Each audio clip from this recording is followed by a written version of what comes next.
and I want to take this opportunity to reach out to our community, our law enforcement partners, specifically Webster Police Department Chief Bo Rogers, Harris County Precinct 8 Constable Phil Sandlin, Harris County Sheriff Ed Gonzalez, and U.S. Marshal Gary Blankenship, thanking them specifically for all their support for our department and our community, specifically the Sheriff's Department and the Marshals for the investigation and tracking down to the defendant involved in Sergeant Kayla Sullivan's murder.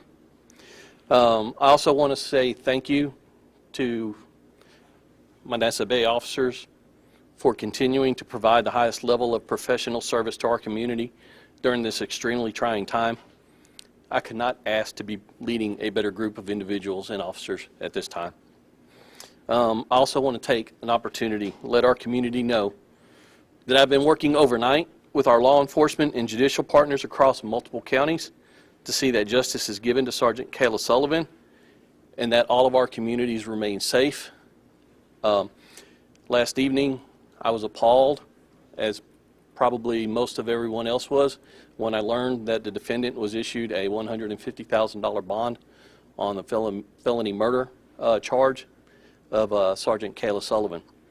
At that time, I began to receive communications and making some phone calls myself in reference to the judicial process. DA Kim Ogg reached out to me. We spoke about the judicial process and what was taking place. I also received information from Montgomery County and Galveston County that the defendant had pending cases in both of those counties on felony charges. And those felony cases, the bonds had been revoked on both of those, or no bond issued on those cases. Brett Ligon, the elected DA up in Montgomery County contacted me to let me know that there was no bond in his county on their charge. I also was in contact with judicial personnel from Galveston County to learn that a felony theft charge in the 56th District Court in Galveston County also had a bond revoked on that, and there was no bond issued in that case.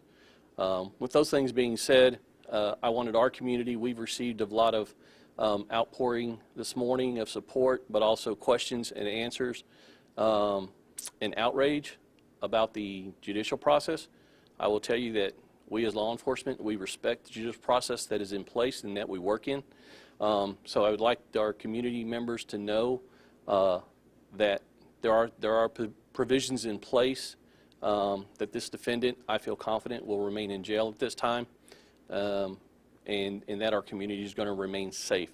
The case down in the Galveston County also has a no bond in that case.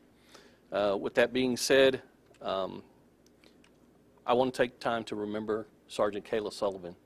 I spoke earlier, a couple of days ago, at a press conference about Sergeant Sullivan. She was a rock for this police department. She was a wonderful person. She was a mother. I found out in the last couple of days with messages being sent to me. She was apparently a musician. She played guitar and she sang. Somebody sent me a video of her playing a guitar and singing. It's quite amazing. There's obviously things that we didn't know about Sergeant Sullivan that just made her a bigger person than we already knew that she was. She was a leader in this department. She was a mother figure to a lot of the officers in this department. She's going to be strongly missed with all of our officers, but we're going to continue to move on. We're going to remain professional. We're going to move forward in her honor in doing exactly what she would want us to do, and that's to do our jobs. With that being said, we will open it up for some questions. We'll probably take about 5 or 6. Yes? Chief, I don't know if you've heard that they've now, it's a capital murder charges now. There's no bond now. Okay. You've heard about that. I have not had that information. I appreciate you sharing that with me, and that was a conversation that DA Kim Ogg and I had late last night and early this morning, that the process was that the $150,000 original bond was on the original felony murder charge. The DA's office was still in the process of having that charge dismissed, and at the same time filing the new charge of the capital murder. And DA Ogg assured me that her department was going to be pushing for no bond. I have been busy doing other things this morning, so I did not have that information, so I appreciate that information. So things that we were putting in place last night have come to fruition. So again, working with our law enforcement and judicial partners, ensuring the safety of all our communities, and that's what we do. We work together to make these things happen. Chief, So thank you.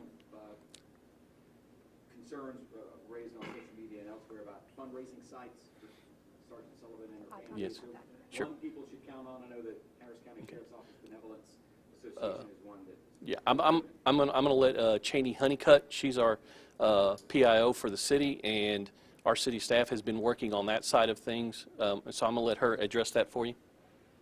Hi, everybody. Good morning. Yes, we've had a lot of questions regarding donations for the Sullivan family. Like Chief said, my name is Cheney Honeycutt. For monetary donations for the family of Sergeant Sullivan, at this time, until we can officialize other forms of funding, which we will make available on our website once those things are official, www.nassauBay.com/officer, the same website we've been giving out. But for currently, right now, monetary donations for the family of Sergeant Sullivan may be dropped off here at City Hall during business hours, Monday through Thursday, from 7:30 to 5:30, and Friday from 7:30 a.m. to 11:30 a.m. Please provide your name and your contact information so that we can log the donations accordingly. We will also be accepting gift cards for food for the family to use in the upcoming days and weeks to come. We are also accepting donations by mail, and that address is to City Hall, so that's 1800 Space Park Drive, Suite 200, Houston, Texas, 77058. Also, like Chief said, we've received an extreme outpouring of donations and food donations to the Nassau Bay Police Department, as well as city staff. We do appreciate that.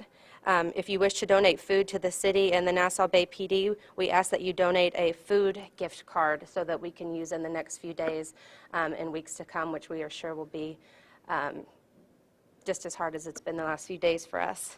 The city would like to thank everybody for their generous donations, and we continue to ask that you wrap your arms around our police officers here. So I'll turn it back over to Chief. Yes, sir. Just I will release that. That's a great question. I will get that name for you, and I will put that out on the website as well with that information. But directly to your question, as of yesterday, in contact with the family is not aware or part of any fundraising efforts, GoFundMe or anything like that. They have not been contacted. So has that changed, Dina, that you know? Okay, so the city is actively watching for those, and we've the city staff has been in contact, and 2 of those have been taken down. They were not official. They were not in contact with us or the family. So, and our understanding, unless something has changed this morning, the family is not involved in any of the GoFundMes or other social campaigns, fundraising campaigns at this time. If that changes, we will release that information if there's anything official on the website that Cheney Honeycutt was giving you earlier. So, any other questions? Yes, ma'am. What was the family's reaction if you did speak to them about this bond situation?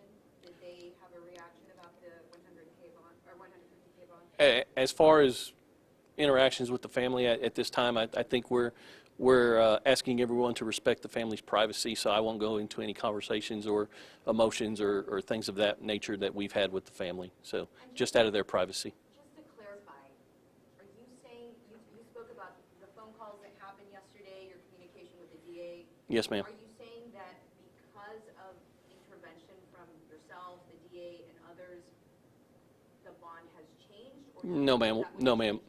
No, ma'am. What I'm saying is, as the chief of this police department, I wanted to know what was going on. I wanted answers.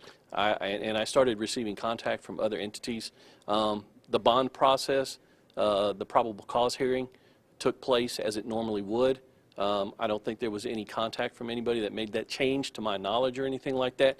It was just what I'm putting out to the community is that we were making sure we had all the information so that we could share it with them. The information that DA Ogg shared with me that the process was already in place to have another charge filed, a higher charge. Naturally, when that charge is filed, there has to be another probable cause hearing and another bond hearing. That process was already in place, had nothing to do with any of the phone calls. My phone calls were just for informational purposes for me, so that I could share with my department, my city staff, and my community. But what information was shared with you about why that wasn't done originally, the capital murder charge? I don't know. I don't have that information. That was a judicial decision outside of anything that we have control over. So I have no idea. So. Did you hear reaction from your officers regarding that decision? I heard reaction from a lot of people. And I can tell you, I can't tell you how many people, my officers, the community, other law enforcement personnel, I can't tell you that I got one reaction from anybody to me that was in favor of it. Chief, in your discussion then with the DA and with anyone else, were you satisfied with what you heard then, that the process was going to work the way it was supposed to, that be more charges, the bond eventually go up from the initial bond setting? I was fairly confident at that time that things would move forward in the process, that they're already in place the way they were supposed to. I had confidence in DA Ogg that she and her staff were going to do everything in their power to request a no bond on the new charge, and I left it at that with her and her department. When you look at this criminal's record this year and all the bonds he had posted already, how do you feel about that bond process? I don't. He could have been in jail.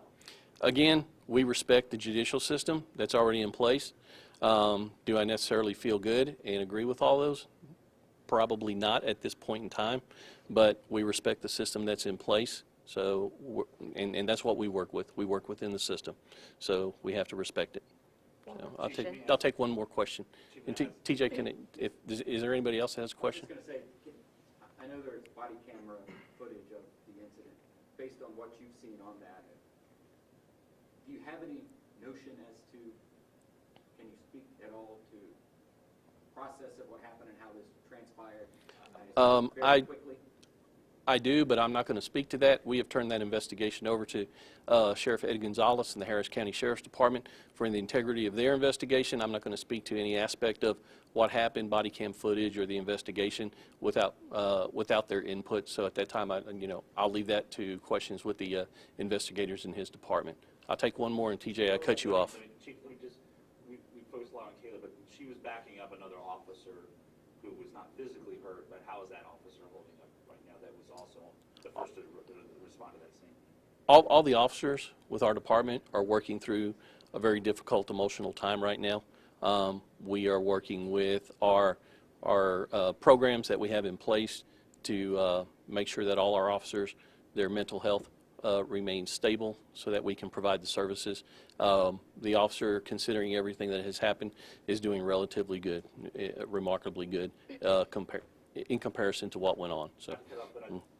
Sergeant Sharp, I see there you worked with Kayla for a long while, and since we're sharing personal stories here earlier from the chief, would you like to say anything? Because I know y'all were close and you worked with this department for a good while. She was a great officer, and we are definitely going to miss her. We got some big boots to fill there. So, okay. Sergeant Glenn Sharp, Glenn, 2 N's, SHARP. With that, we'll thank you all for being here. Appreciate you respecting the family's privacy, giving them time to grieve properly, and with that, we'll be done. Thank you very much. Funeral arrangements are the family's still working on that. Hopefully it'll be finalized sometime later today. As soon as the family notifies us and gives us the okay, we'll help push that information out through the city. So thank you very much.